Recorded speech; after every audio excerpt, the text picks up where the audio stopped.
But anyway, then we get the match. 17 minutes into the program, the bell rings to start the first match. And it's Rey Mysterio against Solo Sikoa. And Solo mostly beats Rey up for about 4 minutes or so. And then they both take a bump over the top rope. And that's the sign we go to the break. It's the pattern. And we come back. Heat on Mysterio. Within a minute, he's making a comeback. Solo hits a big Samoan drop out of nowhere, gets a 2 count, but then Rey comes back later on, hits a 619 and a splash, gets a 2 count. And he goes for another 619. Here's the Usos, but the Lucha Suits jump them. It's the same people. They have a fight on the floor. Rey hits the 619 again, but misses a splash, and Solo hits the spike, 1, 2, 3. And Solo wins, and then the heels get more heat. And Solo spikes everybody, and the Usos give Rey the 1D. So it's the same people involved doing the same shit. You can't shoot an angle at the end of every match, or there's no angles because it's just commonplace. And this show, people come out and talk. Some combination of the people talking have a match.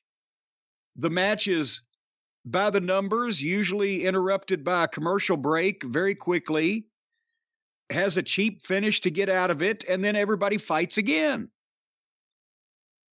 Am I overstating this?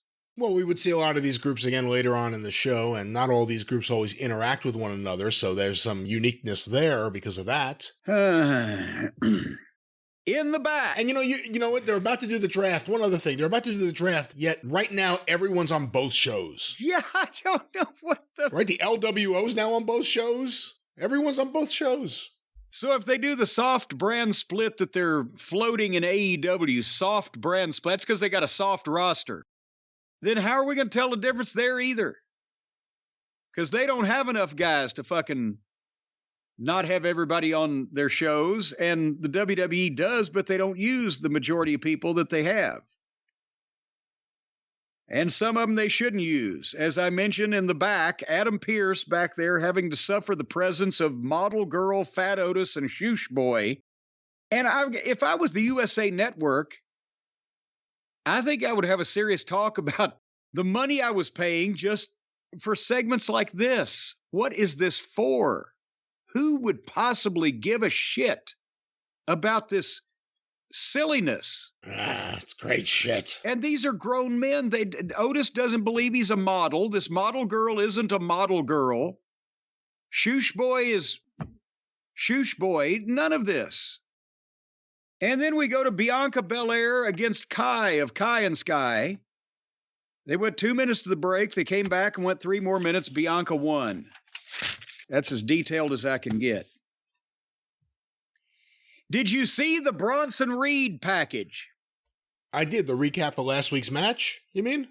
Well, in his little statement that he made and the action highlights of him. Yes. Yes, I watched that. So you know what his mother calls him. Oh, I do not. You know what? Actually, I don't know what he said there. No. Then you don't know what I'm talking. They did a package. Maybe you just glossed over it. I was fast forwarding a lot.